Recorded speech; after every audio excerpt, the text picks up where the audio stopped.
Assalamualaikum warahmatullahi wabarakatuh. Perkenalkan, nama saya Hanifah Mutiarani dengan NPM 22131. Di sini saya akan membacakan mengenai etika profesi hukum. Dan yang pertama ini saya akan membaca mengenai etika profesi advokat.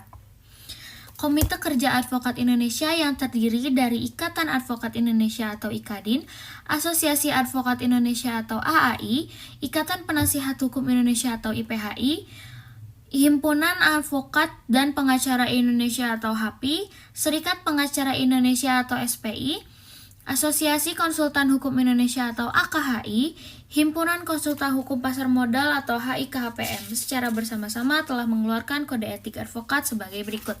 Yang pertama ada kepribadian advokat. Pasal 2, advokat Indonesia adalah warga negara Indonesia yang bertakwa kepada Tuhan Yang Maha Esa, bersikap satria, jujur dalam mempertahankan keadilan dan kebenaran, dilandasi moral tinggi, luhur dan mulia, serta dalam melaksanakan tugasnya menjunjung tinggi hukum, Undang-Undang Dasar Republik Indonesia, Kode Etik Advokat, serta sumpah jabatannya.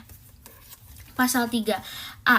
Advokat dapat menolak untuk memberi nasihat dan bantuan hukum kepada setiap orang yang memerlukan jasa dan atau bantuan hukum dengan pertimbangan oleh karena tidak sesuai dengan keahliannya dan bertentangan dengan hati nuraninya, tetapi tidak dapat menolak dengan alasan karena perbedaan agama, kepercayaan, suku, keturunan, jenis kelamin, keyakinan politik, dan kedudukan sosial. B. Advokat dalam melakukan tugasnya tidak bertujuan semata-mata untuk memperoleh imbalan materi, tetapi lebih mengutamakan tegaknya hukum, kebenaran, dan keadilan. C. Advokat dalam menjalankan profesinya adalah bebas dan mandiri, serta tidak dipengaruhi oleh siapapun dan wajib memperjuangkan hak-hak asasi manusia dalam negara hukum Indonesia. D. Advokat wajib memelihara rasa solidaritas di antara teman sejawat. E. Advokat wajib memberikan bantuan dan pembelaan hukum kepada teman sejawat yang diduga atau didakwa dalam suatu perkara pidana atas permintaannya atau karena penunjukan organisasi profesi. F. Advokat tidak dibenarkan untuk melakukan pekerjaan lain yang dapat merugikan kebebasan, derajat, dan martabat advokat. G. Advokat harus senantiasa menjunjung tinggi profesi advokat sebagai profesi terhormat. H. Advokat dalam menjalankan profesinya harus bersikap sopan terhadap semua pihak, namun wajib mempertahankan hak dan martabat advokat. I. Seorang advokat yang kemudian diangkat untuk menduduki suatu jabatan negara, eksekutif, legislatif, dan yudikatif, tidak dibenarkan untuk berpraktik sebagai advokat dan tidak diperkenankan namanya dicantumkan atau dipergunakan oleh siapapun atau oleh kantor manapun dalam suatu perkara yang sedang diproses atau berjalan selama ia menduduki jabatan tersebut. 2. Hubungan dengan klien. Pasal 4. A. Advokat dalam perkara-perkara perdata harus mengutamakan penyelesaian dengan jalan damai. B. Advokat tidak dibenarkan memberikan keterangan yang dapat menyesatkan klien mengenai perkara yang sedang diurusnya. C. Advokat tidak dibenarkan menjamin kepada kliennya bahwa perkara yang ditanganinya akan menang. D. Dalam menentukan besarnya honorarium, advokat wajib mempertimbangkan kemampuan klien. E. Advokat tidak dibenarkan membebani klien dengan biaya-biaya yang tidak perlu. F. Advokat dalam mengurus perkara cuma-cuma harus memberikan perhatian yang sama seperti terhadap perkara untuk mana ia menerima uang jasa. G. Advokat harus menolak mengurus perkara yang menurut keyakinannya tidak ada dasar hukumnya. H. Advokat wajib memegang rahasia jabatan tentang hal-hal yang diberitahukan oleh klien secara kepercayaan dan wajib tetap menjaga rahasia itu setelah berakhirnya hubungan antara advokat dan klien itu. I. Advokat tidak dibenarkan melepaskan tugas yang dibebankan kepadanya pada saat yang tidak menguntungkan posisi klien atau pada saat tugas itu akan dapat menimbulkan kerugian yang tidak dapat diperbaiki lagi bagi klien yang bersangkutan dengan tidak mengurangi ketentuan sebagaimana dimaksud dalam pasal 3 huruf A. J. Advokat yang mengurus kepentingan bersama dari dua pihak atau lebih harus mengundurkan diri sepenuhnya dan dari pengurusan kepentingan-kepentingan tersebut apabila kemudian hari timbul pertentangan kepentingan antara pihak-pihak yang bersangkutan. K. Hak retensi advokat terhadap klien diakui sepanjang tidak akan menimbulkan kerugian kepentingan klien. 3. Hubungan dengan teman sejawat. Pasal 5. A. Hubungan antara teman sejawat advokat harus dilandasi sikap saling menghormati, saling menghargai, dan saling mempercayai. B. Advokat jika membicarakan teman sejawat atau jika berhadapan satu sama lain dalam sidang pengadilan, hendaknya tidak menggunakan kata-kata yang tidak sopan baik secara lisan maupun tertulis. C. Keberatan-keberatan terhadap tindakan teman sejawat yang dianggap bertentangan dengan kode etik advokat harus diajukan kepada Dewan Kehormatan untuk diperiksa dan tidak dibenarkan untuk disiarkan melalui media massa atau cara lain. D. Advokat tidak diperkenankan menarik atau merebut seorang klien dari teman sejawat. E. Apabila klien hendak mengganti advokat, maka advokat yang baru hanya dapat menerima perkara itu setelah menerima bukti pencabutan pemberian kuasa kepada advokat semula dan berkewajiban mengingatkan klien untuk memenuhi kewajibannya apabila masih ada terhadap advokat semula. F. Apabila suatu perkara kemudian diserahkan oleh klien terhadap advokat yang baru, maka advokat semula wajib memberikan kepadanya semua surat dan keterangan yang penting untuk mengurus perkara itu dengan memerhatikan hak retensi advokat terhadap klien tersebut. 4. Tentang sejawat asing. Pasal 6. Advokat asing yang berdasarkan peraturan perundang-undangan yang berlaku menjalankan profesinya di Indonesia tunduk kepada serta wajib menaati kode etik ini. 5. Cara bertindak menangani perkara. Pasal 7. A. Surat-surat yang dikirim oleh advokat kepada teman sejawatnya dalam suatu perkara dapat ditunjukkan kepada hakim apabila dianggap perlu, kecuali surat-surat yang bersangkutan dibuat dengan membubuhi catatan sans prejudice. B. Isi pembicaraan atau korespondensi dalam rangka upaya perdamaian antar advokat akan tetapi tidak berhasil tidak dibenarkan untuk digunakan sebagai bukti di muka pengadilan. C. Dalam perkara perdata yang sedang berjalan, advokat hanya dapat menghubungi hakim apabila bersama-sama dengan advokat pihak lawan dan apabila ia menyampaikan surat, termasuk surat yang bersifat ad informandum. Maka hendaknya seketika itu tembusan dari surat tersebut wajib diserahkan atau dikirimkan pula kepada advokat pihak lawan. D. Dalam perkara pidana yang sedang berjalan, advokat hanya dapat menghubungi hakim apabila bersama-sama dengan jaksa penuntut umum. E. Advokat tidak dibenarkan mengajari dan atau memengaruhi saksi-saksi yang diajukan oleh pihak lawan dalam perkara perdata atau oleh jaksa penuntut umum dalam perkara pidana. F. Apabila advokat mengetahui bahwa seseorang telah menunjuk advokat mengenai suatu perkara tertentu, maka hubungan dengan orang itu mengenai perkara tertentu tersebut hanya boleh dilakukan melalui advokat tersebut. G. Advokat bebas mengeluarkan pernyataan-pernyataan atau pendapat yang dikemukakan dalam sidang pengadilan dalam rangka pembelaan dalam suatu perkara yang menjadi tanggung jawabnya, baik dalam sidang terbuka maupun dalam sidang tertutup, yang dikemukakan secara proporsional dan tidak berkelebihan dan untuk itu memiliki imunitas hukum baik perdata maupun pidana. H.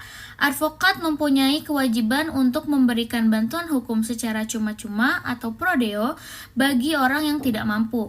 I. Advokat wajib menyampaikan pemberitahuan tentang putusan pengadilan mengenai perkara yang ia tangani kepada klien pada waktunya. 6. Ketentuan-ketentuan lain tentang kode etik. Pasal 8. A.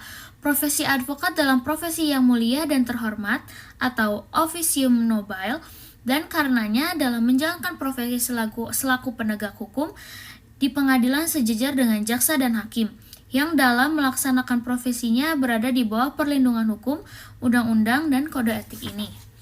B. Pemasangan iklan semata-mata untuk menarik perhatian orang adalah dilarang, termasuk pemasangan papan nama dengan ukuran dan atau bentuk yang berlebih-lebihan. C.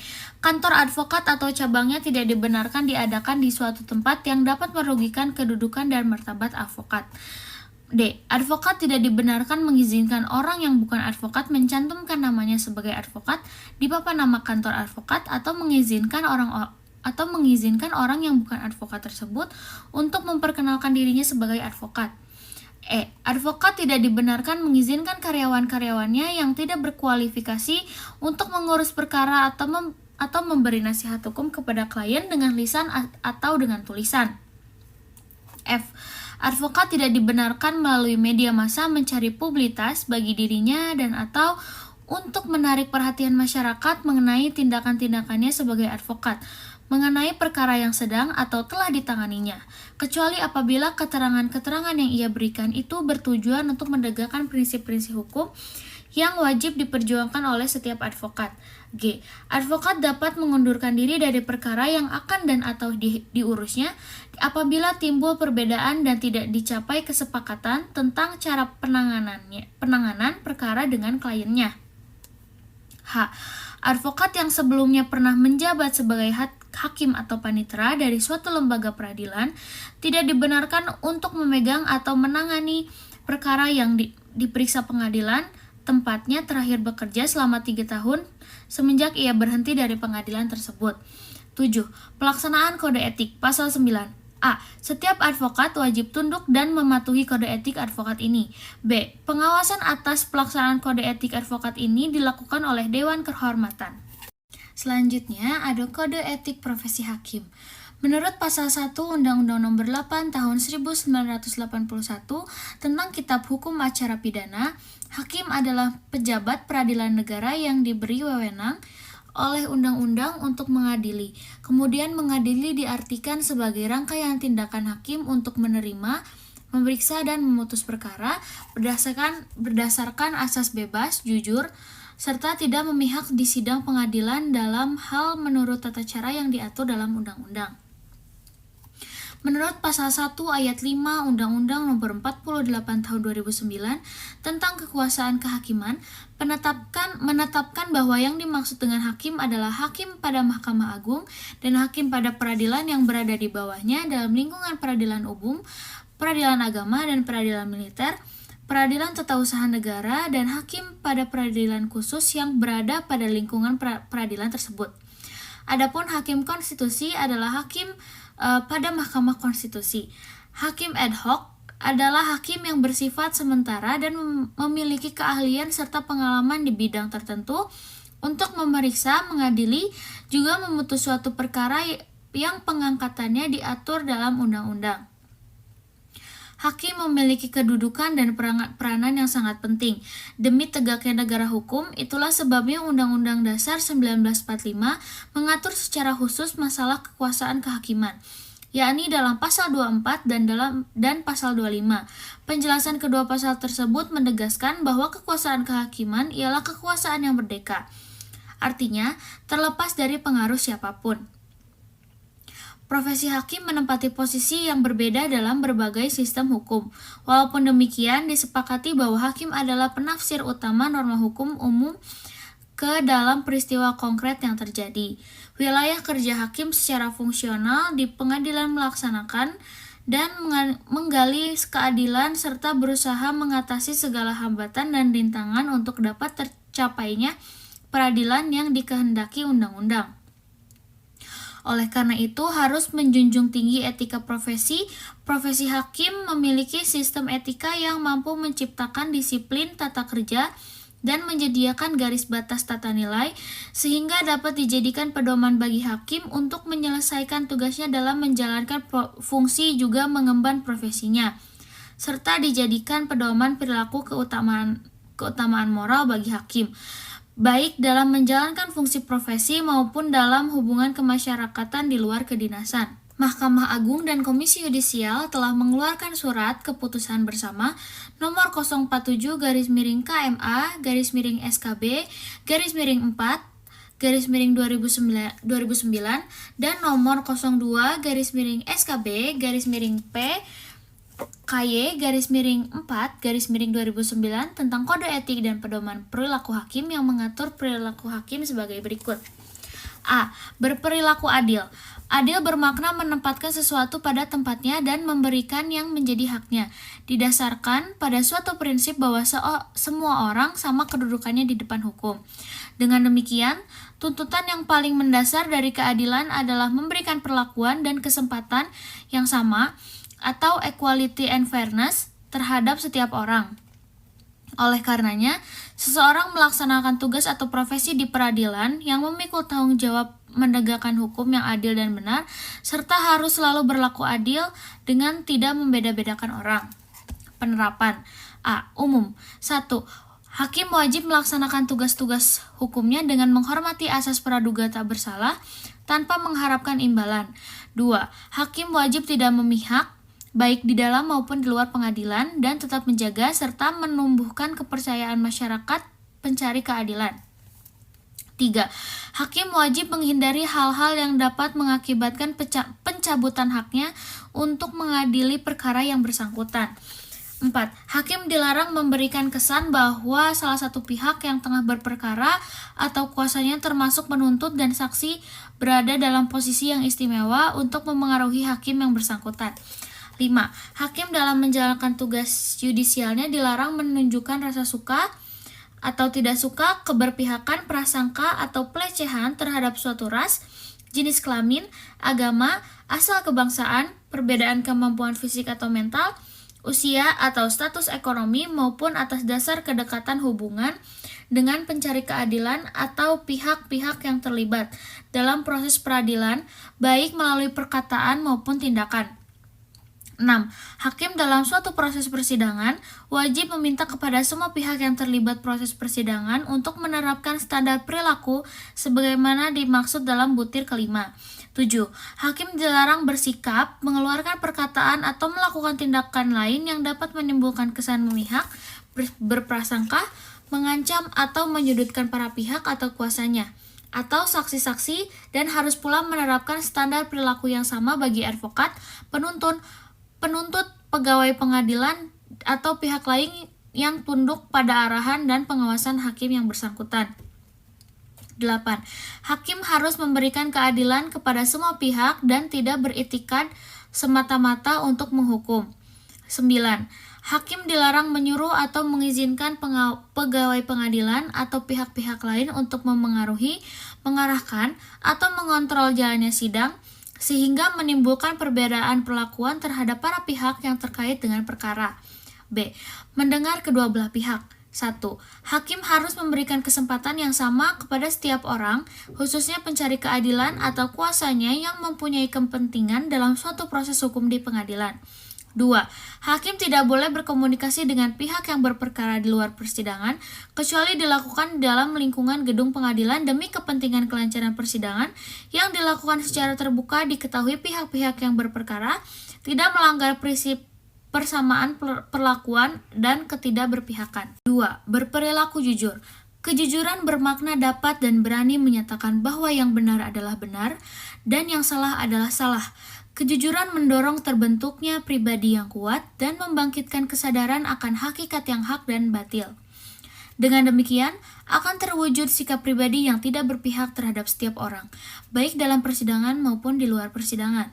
Penerapan A. Umum. 1.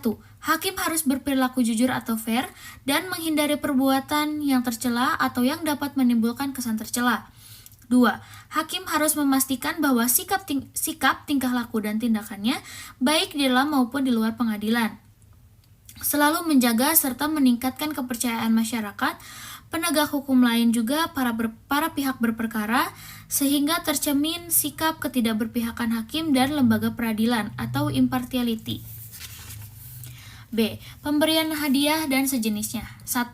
Hakim tidak boleh meminta atau menerima dan harus mencegah suami atau istri hakim, orang tua, anak, atau anggota keluarga lainnya untuk meminta atau menerima janji, hadiah, hibah, warisan, pemberian, penghargaan, dan pinjaman atau fasilitas dari A. Advokat, B. Penuntut, C. Orang yang sedang diadili, D. Pihak lain kemungkinan kuat akan diadili, Pihak yang memiliki kepentingan baik langsung maupun tidak langsung terhadap suatu perkara yang sedang diadili atau kemungkinan kuat akan diadili oleh hakim yang bersangkutan secara wajar atau reasonable.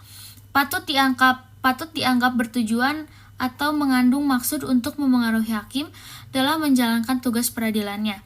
Pengecualian dari butir ini adalah pemberian atau hadiah yang ditinjau dari segala keadaan atau circumstances tidak akan diartikan atau dimaksudkan untuk memengaruhi hakim dalam pelaksanaan tugas-tugas peradilan, yaitu pemberian yang berasal dari saudara atau teman dari kesempatan tertentu seperti perkawinan, ulang tahun, hari besar keagamaan, upacara adat, perpisahan, atau peringatan lainnya sesuai adat istiadat yang berlaku dan nilainya tidak melebihi Rp500.000. Pemberian tersebut termasuk dalam pengertian hadiah sebagaimana dimaksud dengan gratifikasi yang diatur dalam Undang-Undang Tindak Pidana Korupsi. 2. Hakim dilarang menyuruh atau mengizinkan pegawai pengadilan atau pihak lain yang di bawah pengaruh, petunjuk atau kewenangan hakim yang bersangkutan untuk menerima atau menerima hadiah, hibah, warisan, pemberian, pinjaman atau bantuan apapun sehubungan dengan segala hal yang dilakukan atau akan dilakukan atau tidak dilakukan oleh hakim yang bersangkutan berkaitan dengan tugas atau fungsinya dari A. advokat, B. penuntut, C. orang yang sedang diadili oleh hakim tersebut, D. Pihak lain yang kemungkinan kuat akan diadili oleh hakim tersebut.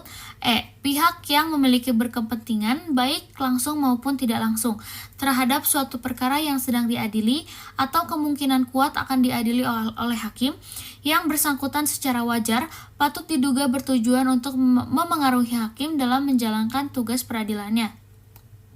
C. Terima imbalan dan pengeluaran atau ganti rugi.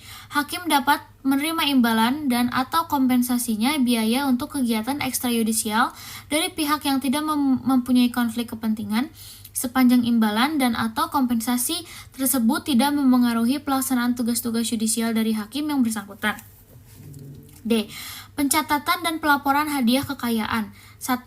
Hakim wajib melaporkan secara tertulis gratifikasi yang diterima kepada Komisi Pemberantasan Korupsi atau KPK, Ketua Muda Pengawasan Mahkamah Agung, dan Ketua Komisi Yudisial paling lambat 30 hari kerja terhitung sejak tanggal gratifikasi tersebut diterima.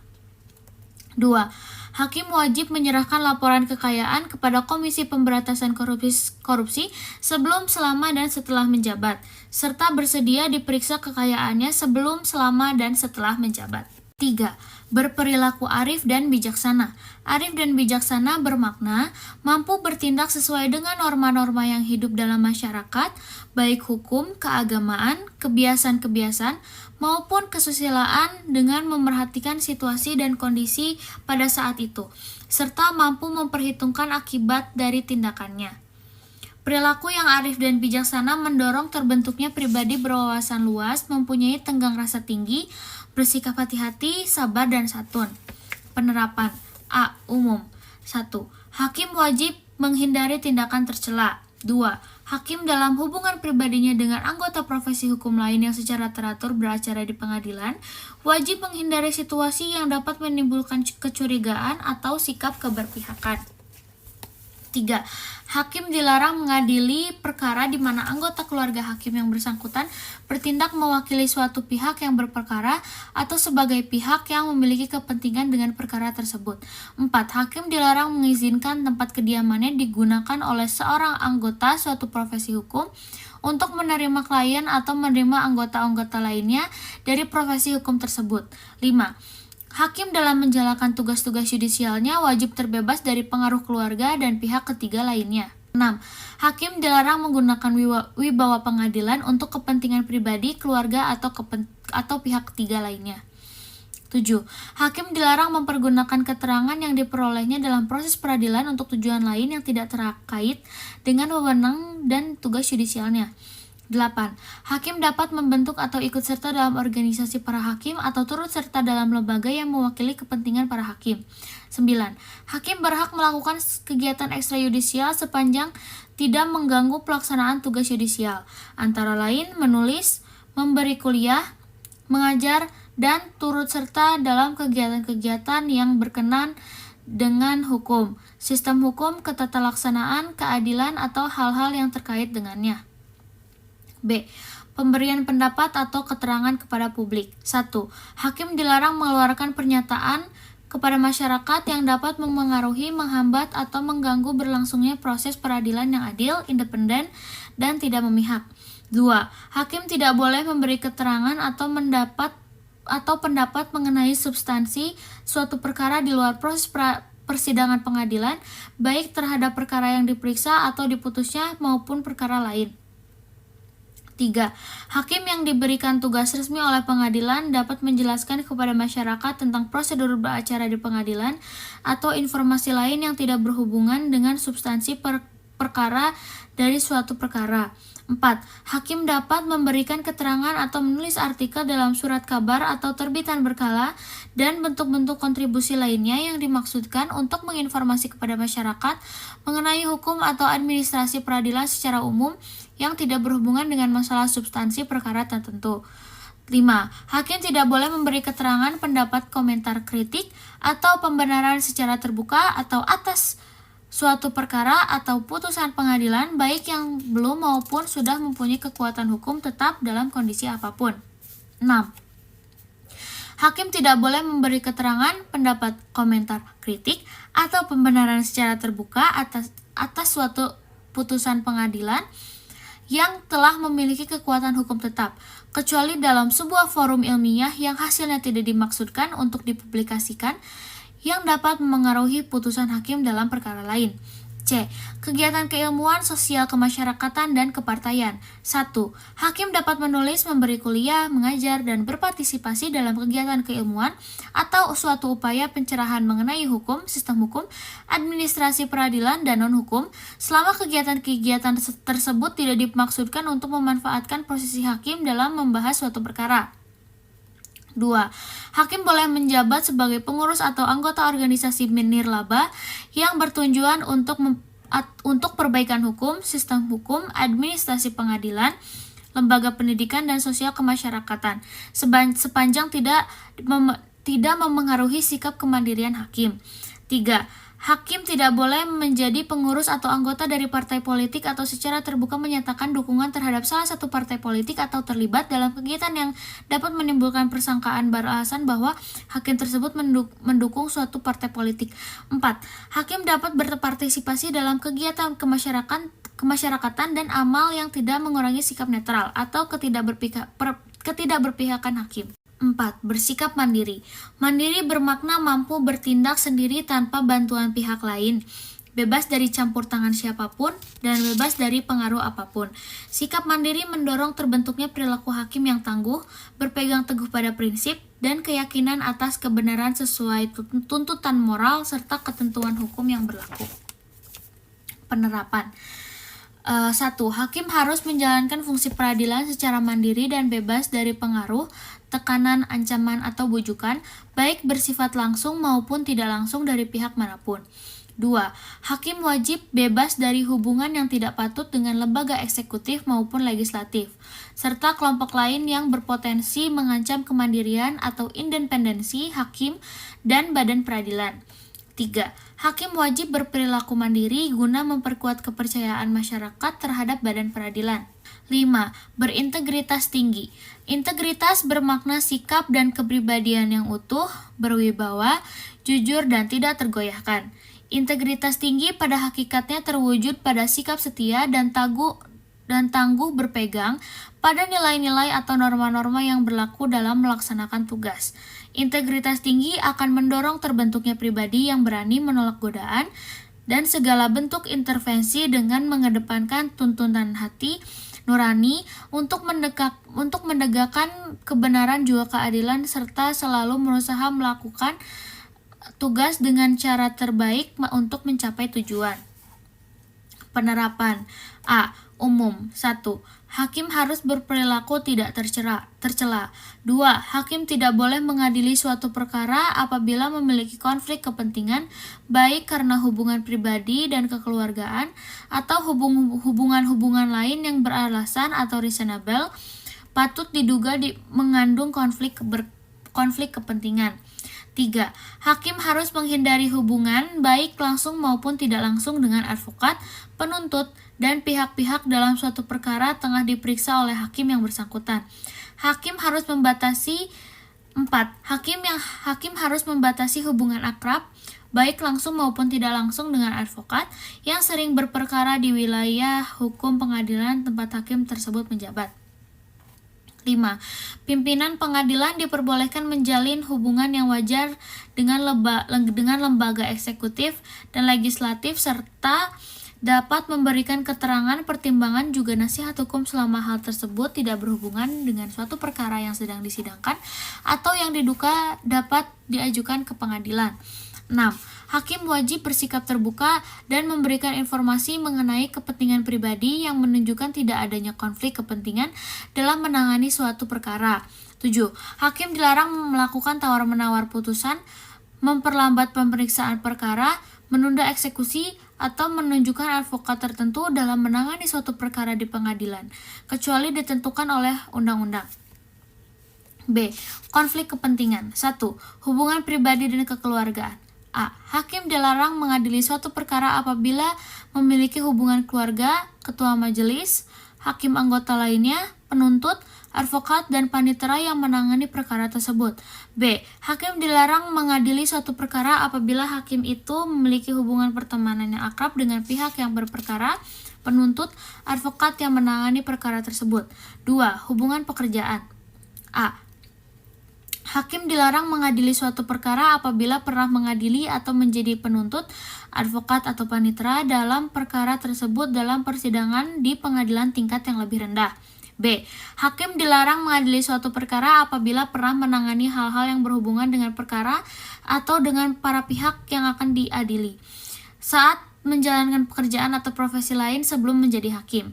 C. Hakim dilarang mengizinkan seseorang yang akan menimbulkan kesan bahwa orang tersebut seakan-akan berada dalam posisi khusus yang dapat memengaruhi hakim secara tidak wajar dalam melaksanakan tugas-tugas peradilan. D. Hakim dilarang mengadili suatu perkara yang salah satu pihaknya adalah organisasi, kelompok masyarakat, atau partai politik apabila hakim tersebut masih atau pernah aktif dalam organisasi, kelompok masyarakat, atau partai politik tersebut. 3. Hubungan finansial. 1. Hakim harus mengetahui urusan keuangan pribadinya maupun beban-beban keuangan lainnya dan harus berupaya secara wajar untuk mengetahui urusan keuangan para anggota keluarganya. 2. Hakim dilarang menggunakan wibawa jabatan sebagai hakim untuk mengejar kepentingan pribadi, anggota keluarga, atau siapapun juga dalam hubungan finansial. 3. Hakim dilarang mengizinkan pihak lain yang akan menimbulkan kesan bahwa seseorang seakan-akan berada dalam posisi khusus yang dapat memperoleh keuntungan finansial. 4. Prasangka dan pengetahuan atas fakta. Hakim dilarang mengadili suatu perkara apabila hakim tersebut telah memiliki prasangka yang berkaitan dengan salah satu pihak atau mengetahui fakta atau bukti yang berkaitan dengan suatu perkara yang akan disidangkan. 5.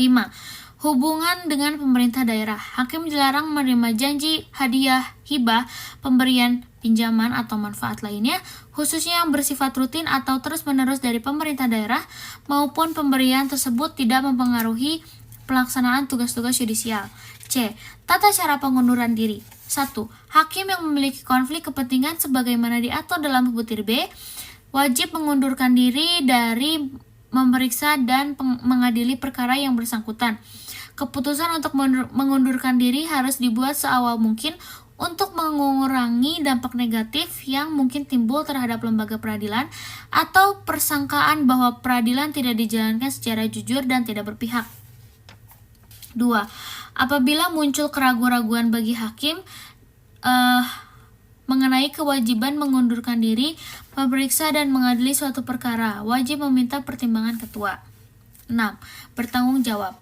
Bertanggung jawab bermakna kesediaan untuk melaksanakan sebaik-baiknya segala sesuatu yang menjadi wewenang dan tugasnya, serta memiliki keberanian untuk menanggung segala akibat atas pelaksanaan wewenang dan tugasnya tersebut. Penerapan. A. Penggunaan predikat jabatan. Hakim dilarang menyalahgunakan jabatan untuk kepentingan pribadi, keluarga, atau pihak lain. B. Penggunaan informasi peradilan. Hakim dilarang mengungkapkan atau menggunakan informasi yang bersifat rahasia yang didapat dalam kedudukan sebagai hakim untuk tujuan yang tidak ada hubungan dengan tugas-tugas peradilan. 7. Menjunjung tinggi harga diri. Harga diri bermakna bahwa pada diri manusia melekat martabat dan kehormatan yang harus dipertahankan serta dijunjung tinggi oleh setiap orang. Prinsip menjunjung tinggi harga diri, khususnya hakim, akan mendorong dan membentuk pribadi yang kuat juga tangguh, sehingga senantiasa menjaga kehormatan serta martabat sebagai aparatur peradilan. Penerapan. A. Umum. Hakim harus menjaga kewibawaan serta martabat lembaga peradilan dan profesi baik di dalam maupun di luar pengadilan. B. Aktivitas bisnis. 1. Hakim dilarang terlibat dalam transaksi keuangan dan transaksi usaha yang berpotensi memanfaatkan posisi sebagai hakim. 2. Seorang hakim wajib menganjurkan agar anggota keluarganya tidak ikut dalam kegiatan yang dapat mengeksploitasi jabatan hakim tersebut. C. Aktivitas lain. Hakim dilarang menjadi advokat atau pekerjaan lain yang berhubungan dengan perkara. 1. Hakim dilarang bekerja dan menjalankan fungsi sebagai layaknya seorang advokat kecuali jika A. Hakim tersebut menjadi pihak di persidangan. B. Memberikan nasihat hukum cuma-cuma untuk anggota keluarga atau teman sesama hakim yang tengah menghadapi masalah hukum. 2. Hakim dilarang bertindak sebagai arbiter atau mediator dalam kapasitas pribadi, kecuali bertindak dalam jabatan yang secara tegas diperintahkan atau diperbolehkan dalam undang-undang atau peraturan lain. 3. Hakim dilarang menjabat sebagai eksekutor, administrator, atau kuasa pribadi lainnya, kecuali untuk urusan pribadi anggota keluarga hakim tersebut, dan hanya diperbolehkan jika kegiatan tersebut secara wajar atau reasonable tidak akan memengaruhi pelaksanaan tugasnya sebagai hakim. 4. Hakim dilarang melakukan rangkap jabatan yang ditentukan oleh peraturan perundang-undangan yang berlaku. D. Aktivitas masa pensiun. Mantan hakim dianjurkan dan sedapat mungkin tidak menjalankan pekerjaan sebagai advokat yang berpraktik di pengadilan, terutama di lingkungan peradilan tempat yang bersangkutan pernah menjabat, sekurang-kurangnya selama 2 tahun setelah memasuki masa pensiun atau berhenti sebagai hakim. 8. Berdisiplin tinggi. Disiplin bermakna ketaatan pada norma atau kaidah yang diyakini sebagai panggilan luhur atau mengemban amanah serta kepercayaan masyarakat pencari keadilan. Disiplin tinggi akan mendorong terbentuknya pribadi yang tertib di dalam melaksanakan tugas, ikhlas dalam pengabdian, dan berusaha untuk menjadi teladan dalam lingkungannya, serta tidak menyalahgunakan amanah yang dipercayakan kepadanya. Penerapan. A. Hakim berkewajiban mengetahui dan mendalami serta melaksanakan tugas pokok sesuai dengan peraturan perundang-undangan yang berlaku, khususnya hukum acara, agar menerapkan hukum secara benar dan dapat memenuhi rasa keadilan bagi setiap pencari keadilan. B.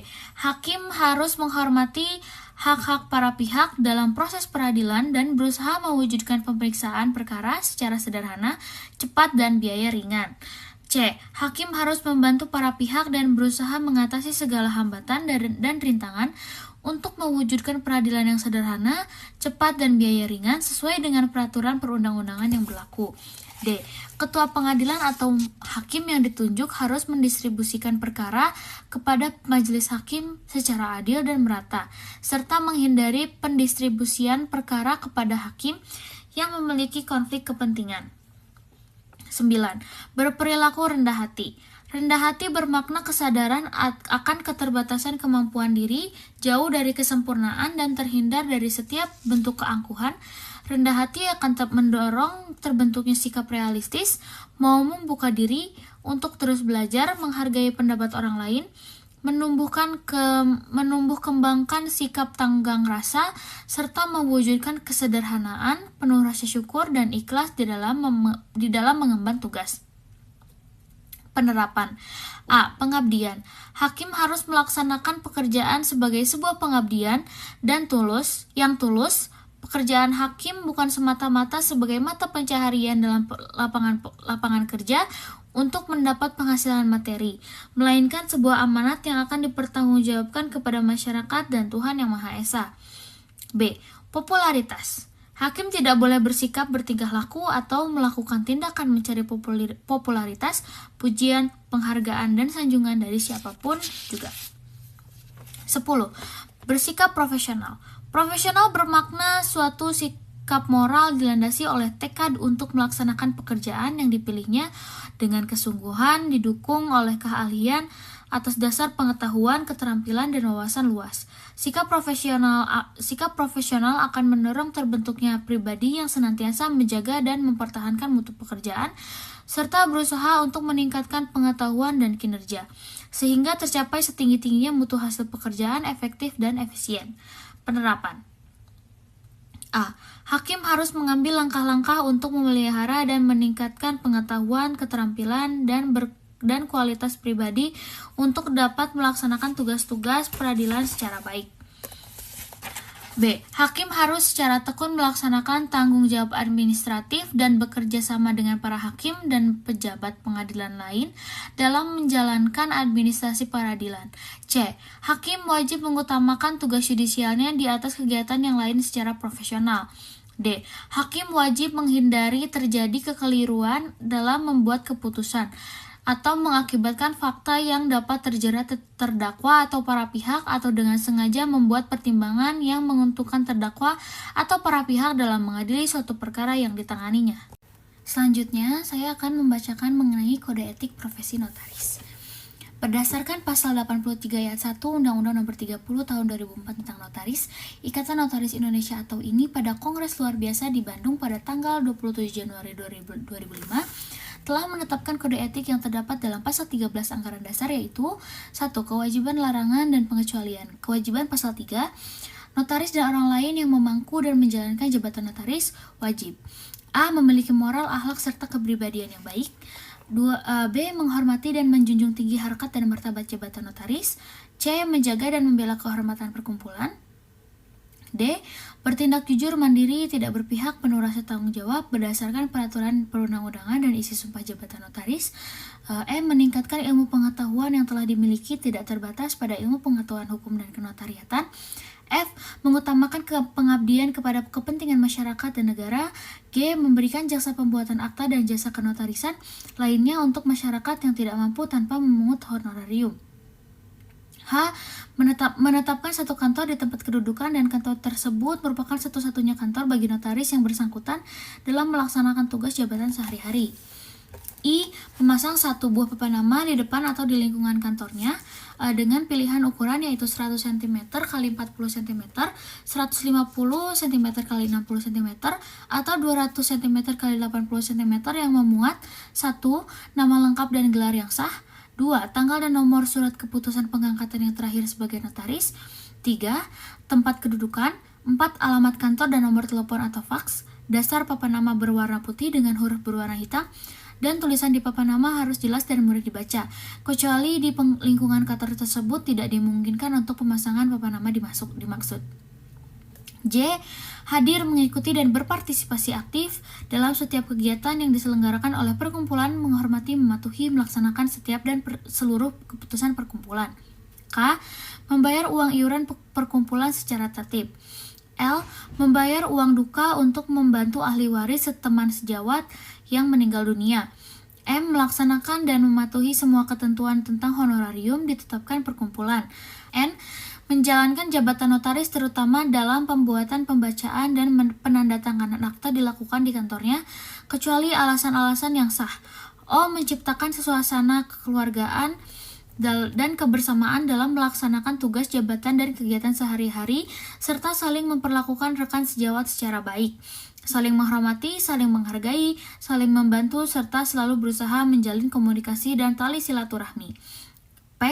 Memperlakukan setiap klien yang datang dengan baik, tidak membedakan status ekonomi dan atau status sosialnya.